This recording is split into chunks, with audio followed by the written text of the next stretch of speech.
Hello everyone, welcome to your very own favourite education channel Dear School. आज हम क्या पढ़ने वाले हैं? तो आज हम क्लास 10th केमिस्ट्री का last chapter that is carbon and its compound को कंटिन्यू करने वाले हैं। जी हाँ, आज का हमारा टॉपिक है फॉसिल फ्यूल्स। हमने लास्ट लेक्चर में जो लास्ट में पढ़ा था वो फ्यूल्स के बारे में पढ़ा था, तो आज हम पढ़ने वाले हैं फॉसिल फ्यूल्स के बारे में। मैंने आपको बताया था फ्यूल्स क्या होते हैं। फ्यूल्स वो मटेरियल्स होते हैं जिनके अंदर एनर्जी स्टोर्ड रहती है, और जैसे आप उनको बर्न करते हो वो एनर्जी, वो particular energy as a heat energy and as a light energy environment में या एटमॉस्फेयर में रिलीज हो जाती है। यस, अब आज हम पढ़ने वाले हैं फॉसिल फ्यूल्स के बारे में। फॉसिल फ्यूल्स क्या होते हैं? तो भाई इसके लास्ट में भी फ्यूल्स लगा हुआ है, यानी कि ये भी फ्यूल्स होंगे, बट कैसे फ्यूल्स हैं? ये हमारे हैं फॉसिल फ्यूल्स। तो भाई ये कौन से ऐसे स्पेशल फ्यूल्स हैं जिनके लिए हम अलग से पढ़ रहे हैं? तो चलिए देख लेते हैं फॉसिल फ्यूल्स क्या होते हैं। तो they are the remains of the prehistoric animals और plants buried under the earth millions of years ago. They are fossil fuels because they are formed by decomposition of remains of prehistoric plants and animals buried under the earth long ago. तो भाई fossil fuels क्या होते हैं? ऐसा होता है कि आपके जो प्लांट्स हैं वो मुरझा जाते हैं और फिर वो धीरे धीरे जमीन में दफन हो जाते हैं, है ना।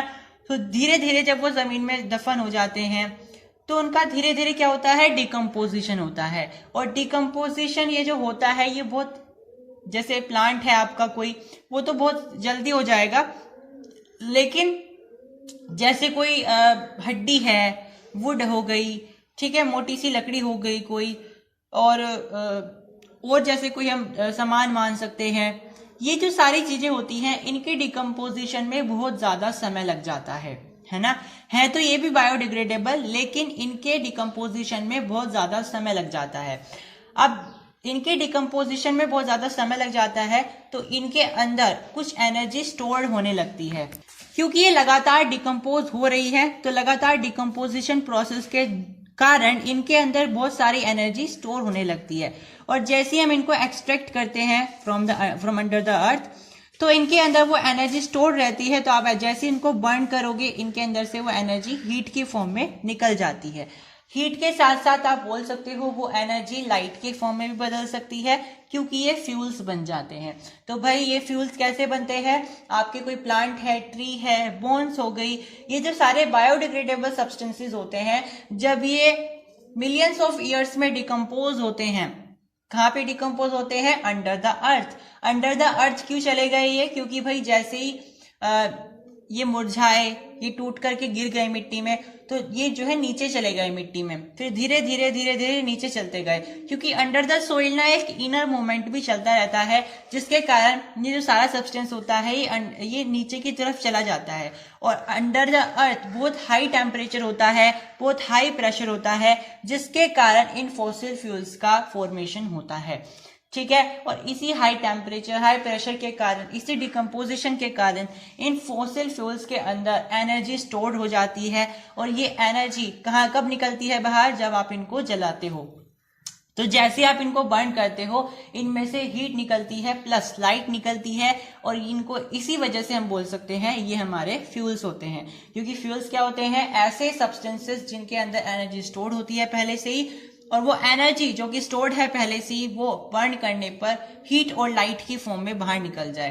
तो भाई फॉसिल फ्यूल्स भी फ्यूल्स होते हैं, हालांकि ये फॉसिल फ्यूल्स होते हैं।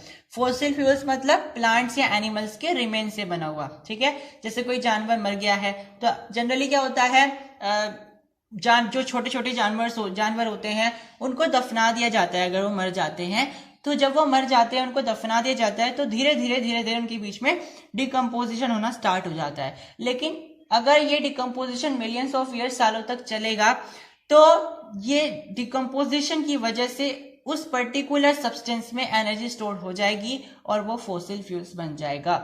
यानी कि जो हमारे फॉसिल फ्यूल्स होते हैं वो ऑर्गेनिक मैटर से बनते हैं, यानी कि लिविंग थिंग से बनते हैं, प्लांट से, एनिमल से, इन सब से। इसी तरीके से हमारा होता है कोयले का फॉर्मेशन। कोयला तो सब जानते हैं, कोल होता है। तो भाई कोयला कैसे बनता है? जो आपकी लकड़ियां होती हैं वो जैसे ही डिकम्पोज होती है अंडर अर्थ बहुत सारा हाई टेम्परेचर होता है, हाई प्रेशर होता है, तो उस टेम्परेचर और उस प्रेशर में जो वुड है वो धीरे धीरे आपकी कोयले में बदल जाती है। और कोयला क्या होता है, एक फ्यूल होता है, और क्योंकि हाई टेम्परेचर होता है, हाई प्रेशर होता है और डिकम्पोजिशन का प्रोसेस चलता रहता है, इसके कारण उसके अंदर एनर्जी स्टोर हो जाती है और इसीलिए आप कोयले को एज अ फ्यूल इस्तेमाल करते हो। यस, तो हमें यहाँ से समझ में आ गया कि भाई फ्यूल एक ऐसा सब्सटेंस होता है जिसके अंदर पहले से एनर्जी स्टोर हो जाती है और वो energy as a form of heat और लाइट बाहर निकलती है जैसे आप उसकी रिएक्शन ऑक्सीजन से कराते हो, यानी कि जैसे आप उसको बर्न करते हो, है ना। तो भाई फ्यूल्स कहीं हो सकते हैं, फॉसिल फ्यूल्स होते हैं, ठीक है। तो ये सारे जो है एक तरीके से फ्यूल्स हैं, कहने की बात है। और फ्यूल्स हम इनको ऐसे बोल रहे हैं क्योंकि इनके अंदर पहले से एक एनर्जी स्टोर्ड है और वो एनर्जी बाहर कब निकलेगी, जब आप इनको बर्न करोगे। तो चलिए अब हम पढ़ते हैं पेट्रोलियम के बारे में। जिस तरीके से हमारा फॉसिल फ्यूल्स होता है इस तरीके से हमारे पास पेट्रोलियम होता है, ठीक है। पेट्रोलियम को आपने जैसा अपने सबको पता है पेट्रोलियम क्या होता है भाई। पेट्रोलियम एक सोर्स ऑफ हाइड्रोकार्बन होता है जिसमें से आप पेट्रोल निकालते हो, केरोसिन निकालते हो, ठीक है। पेट्रोलियम जेली भी निकाल देते हो, बहुत सारी चीजें होती हैं जिसको आप निकालते हो और एज अ फ्यूल इस्तेमाल करते हो, है ना। तो भाई ये भी हमारा कहीं ना कहीं एक फ्यूल ही होता है। तो पेट्रोलियम है क्या, ये बनता कैसे है पेट्रोलियम ऑयल, इसको आज हम देखने वाले हैं। तो भाई पेट्रोलियम ये शब्द है, ये इसका मतलब क्या होता है इसको देख लेते हैं। So petroleum it is a dark coloured viscous foul smelling crude oil, यानी कि ये बिल्कुल एक गाढ़े रंग का, यानी कि बिल्कुल ब्लैकिश ब्राउनिश कलर का होता है, थोड़ा सा ब्लैकिश कलर थोड़ा सा ब्राउनिश कलर का होता है और विस्कस होता है। विस्कस होने का मतलब क्या होता है कि वो उतना ही कम टाइम लेगा रेट ऑफ फ्लो में, ठीक है। एग्जाम्पल के लिए आपके पास एक बोतल में वाटर है, ठीक है। मान लीजिए ये कोई बोतल है, इसके अंदर आपके पास वाटर है। ये आपके पास कोई बोतल है जिसके अंदर शहद है यानी हनी है। तो आप क्या करोगे, आप इनको डाउनफॉल करोगे, मतलब कि इनको थ्रो करने की कोशिश करोगे। जैसे आपके पास ये है, आप इसको ऐसे कर दोगे उल्टा। तो आप मुझे बताइए कौन सी ऐसी लिक्विड होगी हनी और वाटर में से जो ज्यादा रेट से यानी ज्यादा स्पीड से नीचे गिर जाएगी। तो आप बोलोगे वाटर। ऑफ कोर्स पानी ज्यादा जल्दी से गिर जाएगा क्योंकि शहद जो है बहुत चिपचिपा होता है, बहुत ज्यादा विस्कस होता है। तो भाई जितना देर में कोई लिक्विड नीचे गिरेगी, अगर आप उसको नीचे गिरने की कोशिश करोगे, तो जौन सी लिक्विड कम समय में मतलब जितनी देर में नीचे गिरेगी वो उतनी ही ज्यादा विस्कस होगी। तो यहाँ पे हम बोल सकते हैं कि वाटर और शहद में से किसकी विस्कोसिटी ज्यादा है, तो आप बोलोगे शहद की विस्कोसिटी ज्यादा है, इसीलिए उसने कम समय लिया नीचे, मतलब ज्यादा समय लिया नीचे गिरने में, है ना, जब आपने उसको नीचे गिराने की कोशिश करी। यस, ऐसा होता क्यों है, क्योंकि उनके मॉलिक्यूल्स के बीच में गैप थोड़ा सा कम हो जाता है, इसलिए ऐसा होता है। चलिए, तो खैर हम पढ़ रहे हैं पेट्रोलियम के बारे में। तो पेट्रोलियम भी विस्कस होता है, यानी कि बहुत चिपचिपा सा होता है। चिपचिपा इन द सेंस, मतलब जरूरी नहीं है कि वो चिपचिपा ही हो, वो थोड़ा सा गाढ़ा होता है, ठीक है। शहद तो चिपचिपा इसलिए होता है क्योंकि उसके अंदर ग्लूकोज होता है, लेकिन पेट्रोलियम जरूरी नहीं है चिपचिपा ही हो, वो विस्कस होता है, ये बात पक्की है। यानी कि अगर आप उसे एक बोतल में रखोगे और नीचे गिराने की कोशिश करोगे तो वो काफी समय ले लेगा नीचे गिरने में। ऐसा क्यों होगा, क्योंकि वो विस्कस है, ठीक है। तो भाई आपकी जो पेट्रोलियम होती है वो डार्क कलर की होती है, विस्कस होती है और फाउल स्मेलिंग होती है। फाउल स्मेलिंग यानी कि थोड़ी सी भद्दी सी स्मेल आना। यस, तो फाउल स्मेलिंग का मतलब ये हो गया। तो ये एक क्रूड ऑयल होता है, ठीक है। तो पेट्रोलियम एक डार्क कलर का viscous foul smelling crude oil होता है। और इसका पेट्रोलियम का मतलब क्या होता है, रॉक ऑयल, मतलब कि चट्टानों में से निकाला गया एक ऑयल, चट्टानों में से हमने उसको एक्सट्रैक्ट किया हुआ एक ऑयल, ठीक है। तो पेट्रोलियम का जो आप बोल सकते हो वर्ड मीनिंग होता है, यानी आप इसके शब्द में से जो निकाल सकते हो उसका मीनिंग, वो होता है रॉक ऑयल, मतलब कि चट्टानों में से निकाला गया ऑयल। अब हमें ये तो पता चल गया कि इसका मतलब होता है रॉक ऑयल, लेकिन इसका नाम रॉक ऑयल क्यों रखा गया? तो इसका नाम रॉक ऑयल इसलिए रखा गया क्योंकि ये जनरली अर्थ के क्रस्ट के बीच में पाया जाता है, ठीक है। It is called petroleum because it is formed under the crust trapped in rocks. Earth के क्रस्ट में, चट्टानों के बीच में ये पाया जाता है, इसीलिए इसको हम पेट्रोलियम बोलते हैं, यानी कि रॉक ऑयल बोलते हैं, क्योंकि जो हमारा अर्थ का क्रस्ट है उसके चट्टानों के बीच में ये पाया जाता है। अब जैसा कि आपको सबको पता है कि पेट्रोलियम एक लिक्विड नहीं होती है, उसके अंदर बहुत सारे कंस्टिट्यूएंट्स मटेरियल्स होते हैं जिनको आप as a source of fuel use करते हो। तो भाई पेट्रोलियम एक कॉम्प्लेक्स मिक्सचर होता है बहुत सारे लिक्विड्स का, गैसेस का और सॉलिड्स का। और मतलब आप बोल सकते हो, जैसे आपके पास मैंने एग्जांपल भी दिया था, petrol, diesel, kerosene, petroleum jelly, ये सारी जो चीजें हैं ये कहां से निकलती है? ये पेट्रोलियम से निकलती है, ठीक है। तो पेट्रोलियम एक कॉम्प्लेक्स मिक्सचर होता है सॉलिड्स का, गैसेस का, लिक्विड्स का। इसमें से आपको सॉलिड्स भी मिल जाएंगी, लिक्विड्स भी मिल जाएंगी, गैसेस भी मिल जाएंगी। गैसेस यानी नेचुरल गैसेस मिल जाएंगी, जैसे मीथेन गैस होती है वो इसमें से निकलती है, ठीक है। तो भाई हमने ये तो जान लिया कि पेट्रोलियम क्या है, और ये इसे हमने रॉक, इसका नाम पेट्रोलियम क्यों पड़ा? क्योंकि ये क्रस्ट के रॉक्स के बीच में पाया जाता है, और इसलिए इसका नाम रॉक ऑयल भी होता है, दूसरा नाम, ठीक है। लेकिन जिस तरीके से हमने ये देखा था कि फॉसिल फ्यूल्स कैसे बनते हैं, अब पेट्रोलियम कैसे बनता है, ये बनता कैसे है उसको देख लेते हैं। तो भाई इसका फॉर्मेशन भी बिल्कुल सेम ही है, बस जगह बदल जाएगी। जगह in the sense, fossil fuels कहां बन रहे थे? मिट्टी में बन रहे थे, अंडर द अर्थ, नीचे जा रहे थे ऑन द, हम बोल सकते हैं जो हमारी लैंड होती है उस पर। लेकिन पेट्रोलियम में उल्टा हो जाएगा। पेट्रोलियम में जो हमारे प्लांट्स हैं, एनिमल्स हैं, जो दब गए हैं वो दब के हमारे नीचे चले जाएंगे। लेकिन ये जगह कौन सी होगी? अब समुद्र की जगह होगी। यानी कि पेट्रोलियम का फॉर्मेशन समुद्र के अंदर होता है।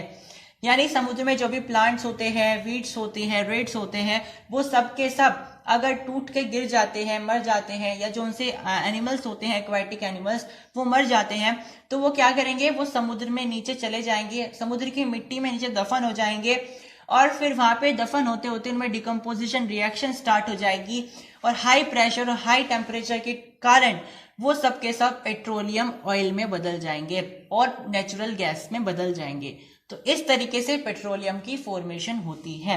तो सिमिलर प्रोसेस होता है जैसे फॉसिल फ्यूल्स का होता है, बस डिफरेंस क्या होता है कि पेट्रोलियम को बनाने के लिए आपको जगह बदलनी पड़ेगी, यानी कि समुद्र आपको चाहिए होगा। तो जैसे कोई जानवर मर जाता है समुद्र के अंदर, तो वो नीचे दबना स्टार्ट हो जाएगा, फिर उसके अंदर बहुत सारे रिएक्शंस स्टार्ट हो जाएंगी, केमिकल इफेक्ट्स स्टार्ट हो जाएंगे, माइक्रोब्स के, बैक्टीरिया के, हीट के, प्रेशर हाई हो जाएगा, टेम्परेचर हाई हो जाएगा। इन सारे फैक्टर्स की वजह से ही पेट्रोलियम ऑयल और नेचुरल गैस का फॉर्मेशन होता है। अब पेट्रोलियम तो हमारे पास होता है, जैसा कि मैंने आपको बताया है कि पेट्रोलियम के अंदर भी बहुत सारी ऐसी चीजें होती है जिनको आप एज अ फ्यूल इस्तेमाल करते हो, केरोसिन, पेट्रोलियम, ये पेट्रोल, ये सब। तो आप इनको पेट्रोलियम से अलग कैसे करते हो? तो भाई हम इनको अलग करते हैं एक प्रोसेस के द्वारा, जिस प्रोसेस का नाम होता है फ्रैक्शनल डिस्टिलेशन। तो भाई आपको इसका प्रोसेस जानने की जरूरत नहीं है, इसका पूरा प्रोसेस जानने की जरूरत नहीं है, आपको केवल इस प्रोसेस का नाम याद रखना है, दैट्स इट, ठीक है। तो पेट्रोलियम के कंस्टिट्यूएंट्स मटेरियल, यानी कि जो इसके अंदर और भी ज्यादा मटेरियल घुले हुए हैं, मिले हुए हैं, इन सबको अगर आप पेट्रोलियम से अलग करना चाहते हो तो आपको क्या ऐसी प्रक्रिया लगानी पड़ेगी कि वो अलग हो जाए? तो भाई आप एक ऐसी प्रक्रिया लगाते हो जिसका नाम होता है फ्रैक्शनल डिस्टिलेशन।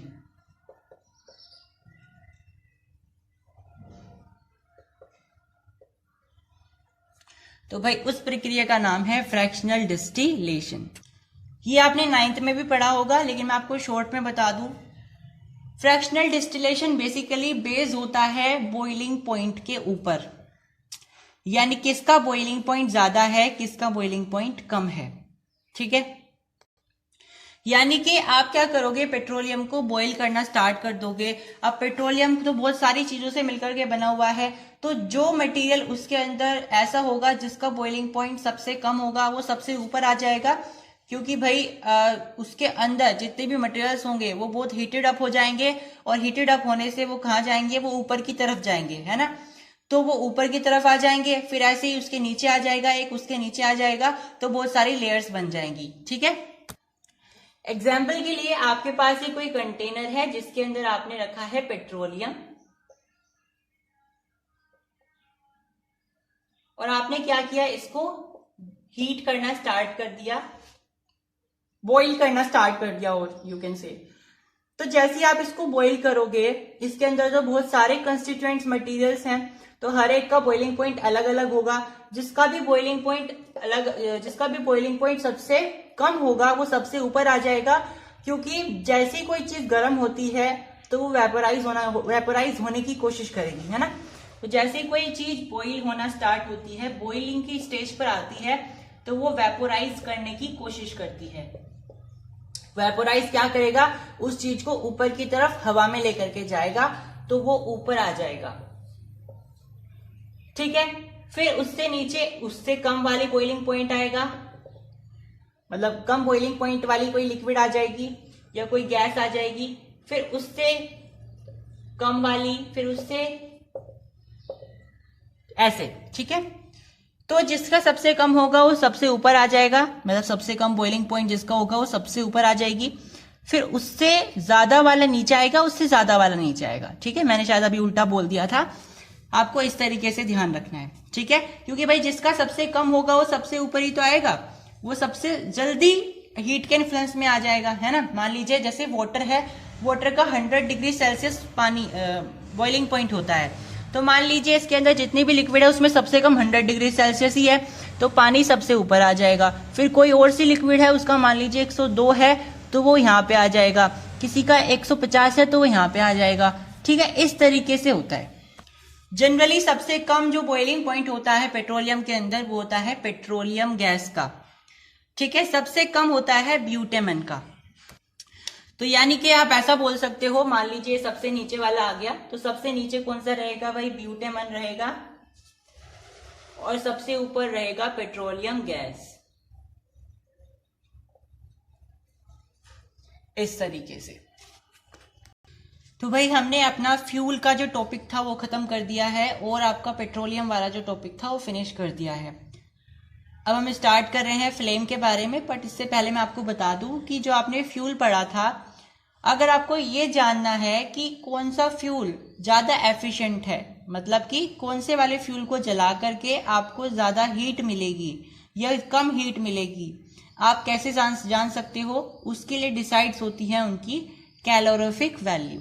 ठीक है, तो आपको बस मतलब मैंने नॉलेज के लिए बता दिया है, आपके सिलेबस में नहीं है, कि फ्यूल की एफिशिएंसी को चेक करने के लिए उनकी कैलोरीफिक वैल्यू को निकाला जाता है। उससे आप चेक कर सकते हो कि कौन सी जो फ्यूल है वो ज्यादा हीट प्रोड्यूस करेगी। ठीक है, जिसकी कैलोरीफिक वैल्यू ज्यादा होगी वो उतना ही ज्यादा हीट एफिशिएंट होगा, मतलब हीट ज्यादा जो है रिलीज करेगा ऑन रिएक्टिंग विद ऑक्सीजन।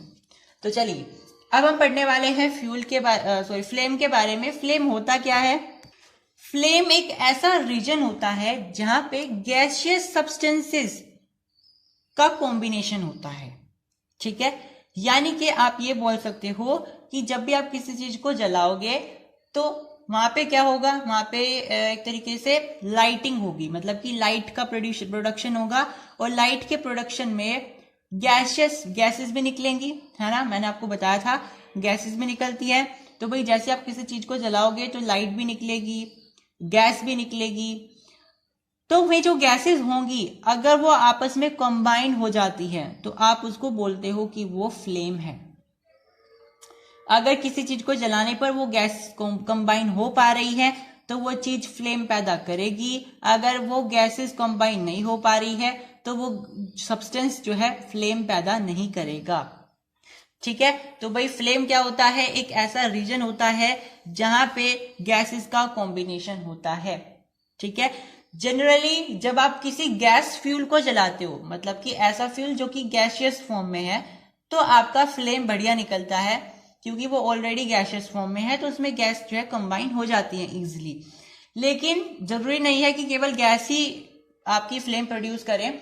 कभी कभी क्या होता है, जैसे आपकी सॉलिड्स होती हैं, लिक्विड्स होती हैं, वो भी कभी कभी आपका फ्लेम प्रोड्यूस कर सकती हैं। लेकिन वो फ्लेम कब प्रोड्यूस करेंगी? जब वो वेपोराइज हो जाए। ठीक है। तो सॉलिड्स और लिक्विड भी कब फ्लेम प्रोड्यूस करेंगी, जब वो वेपोराइज हो जाएं, यानी कि एक तरीके से उन्हें भी पहले गैसियस स्टेट में चेंज होना पड़ेगा अगर वो फ्लेम पैदा करना चाहते हैं। तो आप ऐसा बोल सकते हो कि एट द एंड किसी भी सब्सटेंस को अगर फ्लेम पैदा करना है तो उसे अपने आप को गैसियस फॉर्म में कन्वर्ट करना पड़ेगा। ठीक है। तो गैस तो बहुत अच्छे से करेंगी ये काम, लेकिन सॉलिड्स और लिक्विड्स को पहले अपने आप को वेपोराइज करना पड़ेगा, फिर जाकर के वो अपना फ्लेम पैदा कर सकते हो। ठीक है। तो भाई आप मैंने एग्जाम्पल लिखे हैं। गैसियस फ्यूल का एग्जाम्पल हो जाएगा एलपीजी। एलपीजी की फुल फॉर्म क्या होती है, जल्दी से कमेंट बॉक्स में जरूर बताइए। सॉलिड फ्यूल का एग्जाम्पल हो जाएगा वैक्स, और लिक्विड वाले का एग्जाम्पल हो जाएगा केरोसिन। तो भाई आपका जो फ्लेम होता है वो दो तरीके का होता है। सबसे पहला फ्लेम होता है ब्लू फ्लेम, दूसरा फ्लेम होता है येलो फ्लेम। जैसा कि आपने ऑब्जर्व भी किया होगा, जब आपका सिलेंडर होता है ना, आप जब गैस स्टोव में गैस ऑन करते हो और गैस बिल्कुल फुल है, सिलेंडर में बिल्कुल गैस फुल है, तो आपकी जो गैस है उसका फ्लेम थोड़ा थोड़ा सा ब्लू कलर का आता है। यस। लेकिन जैसे ही उस सिलेंडर में गैस की क्वांटिटी कम होने लगती है, वो बहुत कम रह जाती है, तो उसका कलर चेंज होके येलोइश हो जाता है, यानी येलो येलो सा, रेडिश रेडिश सा, है ना, ऑरेंज ऑरेंज सा हो जाता है। तो उसका फ्लेम जो है बदल जाता है। तो आप ऐसा बोल सकते हो कि फ्लेम की बेसिकली या मेजरली दो कैटेगरी होती है। सबसे पहली होती है ब्लू फ्लेम, दूसरी होती है येलो फ्लेम।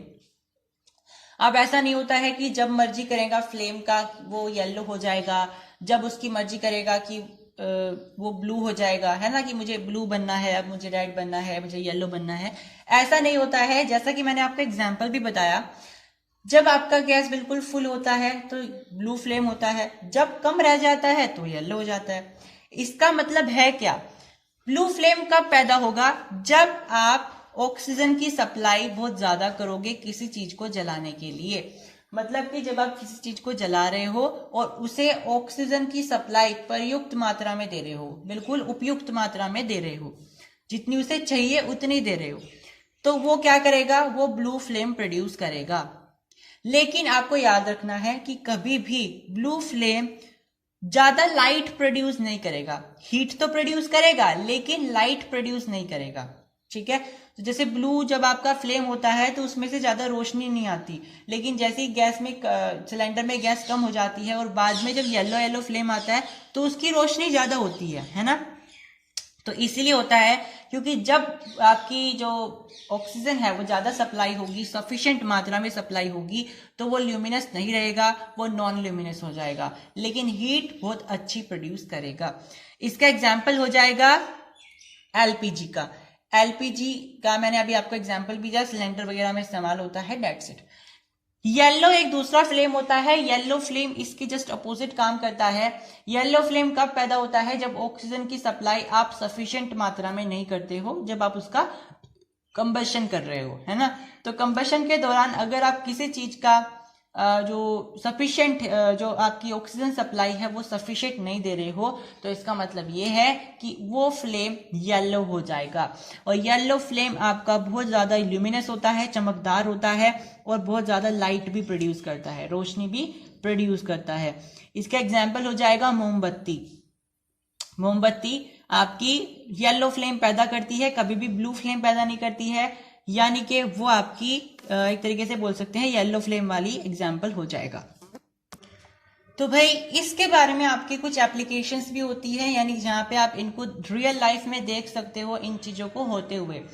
जैसा कि मैंने आपको बताया, अगर आपके पास ब्लू फ्लेम आ रहा है, इसका मतलब ये है कि उसके पास ऑक्सीजन सप्लाई बहुत सफिशिएंट मात्रा में है। अगर येलो फ्लेम है तो इसका मतलब आप ऑक्सीजन सफिशिएंट मात्रा में उस चीज को प्रोवाइड नहीं कर रहे हो ड्यूरिंग इट्स कंबशन। तो इसका एप्लीकेशन होता है, जैसा कि मैंने बताया अभी, गैस स्टोव का एग्जाम्पल होता है। गैस स्टोव कैसा दिखाई देता है, कुछ ऐसा दिखाई देता है। आप इसको कुछ ऐसा बना सकते हो। यस, उसमें छोटे छोटे से होल होते हैं। ठीक है। अब यहां से क्या आती है, गैस की सप्लाई होती है। अब गैस की जब सप्लाई होती है और आप उसको बर्न करते हो, यानी वहां पे आग पकड़ लेता है, तो भाई उस गैस को आग पकड़ने की पूरी मतलब उस गैस को ऑक्सीजन के साथ रिएक्ट करने की पूरी छूट मिलती है, क्योंकि यहाँ पे बहुत सारे होल्स होते हैं। इन होल्स को आप इनलेट्स भी बोलते हो। तो इन इनलेट्स या होल्स की वजह से वो जो गैस है वो प्रॉपरली रिएक्ट कर पाती है ऑक्सीजन के साथ, क्योंकि इसमें बहुत सारा स्पेस हो एक तरीके से खुल जाता है उस गैस के लिए कि वो ऑक्सीजन से रिएक्ट कर पाए। अगर ये बिल्कुल प्रॉपर बंद हो जाता, एक या दो छेद होते, तो इसमें से ये ब्लू फ्लेम ना निकलता, क्योंकि फिर ऑक्सीजन की सप्लाई थोड़ी सी कम हो जाती। यस, बट क्योंकि यहाँ पे होल्स बनाए हुए हैं, होल्स बनाने का कारण ही क्या है कि भाई ऑक्सीजन की सप्लाई बहुत ज्यादा हो, यानी ऑक्सीजन की जो सप्लाई है वो प्रॉपर मात्रा में जाए एलपीजी गैस के पास और वो उससे रिएक्ट कर पाए और ब्लू फ्लेम को पैदा करे। बेसिकली ब्लू फ्लेम को पैदा करना सबका मकसद नहीं होता है, प्रॉपर मकसद जो होता है वो कंबशन होता है, क्योंकि जो चीज जितनी आसानी से यानी जितनी ज्यादा ऑक्सीजन के साथ कंबशन कर पाएगी वो उतनी ज्यादा हीट प्रोड्यूस करेगी। अगर आप उसे कम मात्रा में ऑक्सीजन की रिएक्ट करा रहे हो यानी कंबशन करा रहे हो उसका, तो वो एक एक्स्ट्रा मटेरियल जो है एक रिलीज करती है जिसका नाम होता है सूट पार्टिकल्स।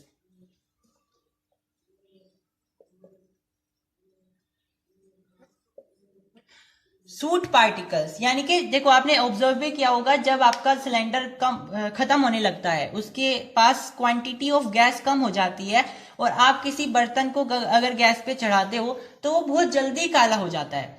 पहले तो वो बहुत देर में काला होता था, लेकिन अब जब गैस की क्वांटिटी बहुत कम रह गई है, अब वो ऑक्सीजन के साथ अच्छे से सप्लाई रिएक्शन नहीं कर पा रही है, तो अब उसकी रिएक्शन ऑक्सीजन के साथ काफी कम मात्रा में हो रही है। अब बर्तन बहुत जल्दी काले पड़ जाते हैं। तो ऐसा क्यों होता है? क्योंकि जैसे ही कोई चीज आप बर्न करते हो इन इनसफिशिएंट सप्लाई ऑफ ऑक्सीजन, मतलब कि आप उसे प्रॉपर मात्रा में ऑक्सीजन की सप्लाई नहीं करोगे, तो फिर वो क्या प्रोड्यूस करेगा? वो सूट पार्टिकल्स प्रोड्यूस करेगा। सूट पार्टिकल्स का मतलब होता क्या है, अब उसको समझ लीजिए। भाई अगर आप एलपीजी को ही जला रहे हो, एलपीजी का एग्जांपल ही ले लीजिए, तो अगर आप एलपीजी को जला रहे हो, एलपीजी है क्या? कार्बन का एक कंपाउंड है, कार्बन का ही एक तरीके से आप बोल सकते हो कंपाउंड है। तो क्योंकि आप उसे ऑक्सीजन कम मात्रा में सप्लाई कर रहे हो, तो उसमें से आधी एलपीजी तो सप्लाई होकर के रिएक्ट कर पाएगी, क्योंकि आप थोड़ी ऑक्सीजन सप्लाई कर रहे हो, तो उसमें से एलपीजी भी थोड़ी मात्रा में जो है प्रॉपरली रिएक्ट कर पाएगी, फ्लेम पैदा कर पाएगी। लेकिन कुछ एलपीजी तो अनबर्न्ड रह जाएगी, मतलब वो अच्छे से बर्न ही नहीं हो पाएगी, क्योंकि ऑक्सीजन की सप्लाई कम है ना। तो भाई जैसे ही आप ऑक्सीजन की सप्लाई कम करोगे, तो जो आपका कार्बन पार्टिकल है वो भी आधा अधूरा ही बर्न हो पाएगा। अगर वो आधा अधूरा बर्न हो रहा है, तो फिर वो सूट पार्टिकल्स की फॉर्म में बाहर निकल जाएगा। छोटे छोटे से पतंगे होते हैं काले रंग के, वो होते हैं आपके सूट पार्टिकल्स। वो होते हैं कार्बन के बिना जले हुए पार्टिकल्स, अनबर्न्ड पार्टिकल, जो रिएक्ट नहीं कर पाते ऑक्सीजन के साथ। क्यों नहीं रिएक्ट कर पाते? क्योंकि हमने ऑक्सीजन की सप्लाई कम रखी थी। वही अगर आप ऑक्सीजन की सप्लाई बहुत ज्यादा कर दोगे यानी सफिशिएंट कर दोगे, तो ये सूट पार्टिकल्स नहीं निकलेंगे।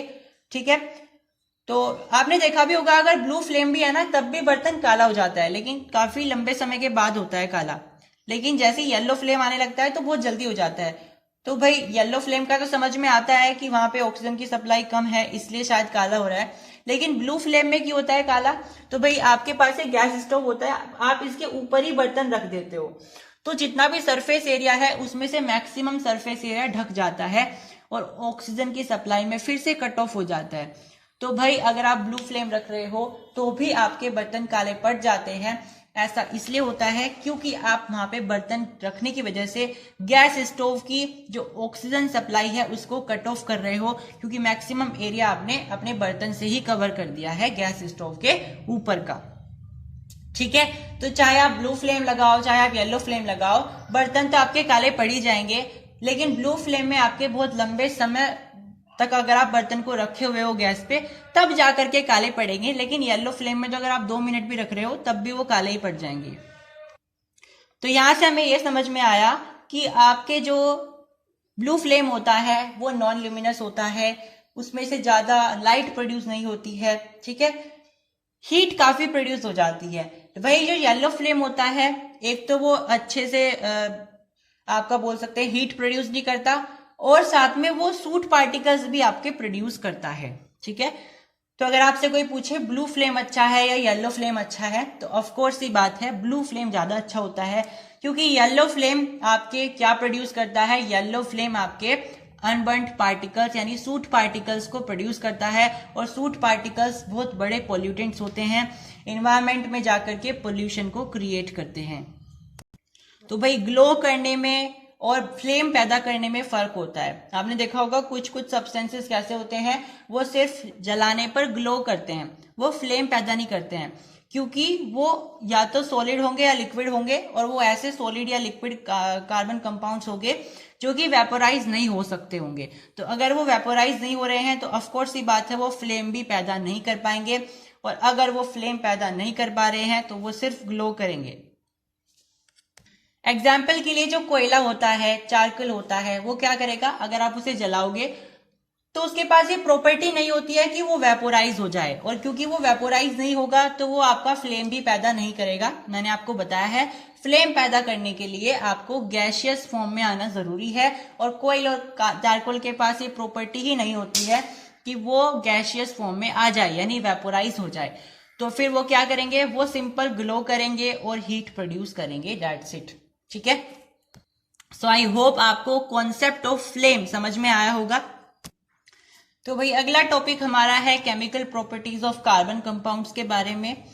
इसमें हम बेसिकली 3 कैटेगरी के बारे में, मतलब 3 केमिकल प्रॉपर्टीज के बारे में पढ़ेंगे जो कार्बन कंपाउंड्स के पास होती हैं। उसमें से सबसे पहली प्रॉपर्टी होती है कंबशन की। कंबशन का मतलब होता है ऑक्सीजन से रिएक्ट करना, और मैंने बताया भी है अगर कोई कार्बन कंपाउंड ऑक्सीजन के साथ रिएक्ट कर रहा है तो वो carbon dioxide, water vapour, heat और लाइट, ये 4 प्रोडक्ट को प्रोड्यूस करता है, ठीक है। मैंने आपको पहले भी बताया है। तो कंबशन में हम यही पढ़ेंगे, एडिशन रिएक्शन पढ़ने वाले हैं और सब्सटीट्यूशन रिएक्शन पढ़ेंगे। इनके एप्लीकेशन बहुत इंपॉर्टेंट होते हैं, वो भी हम रीड करने वाले हैं। तो ये जो सारी चीजें हैं वो हम नेक्स्ट लेक्चर में डिस्कस करेंगे। So thank you for tuning in to the end, subscribe Dear School as well and share the channel as well. Thank you.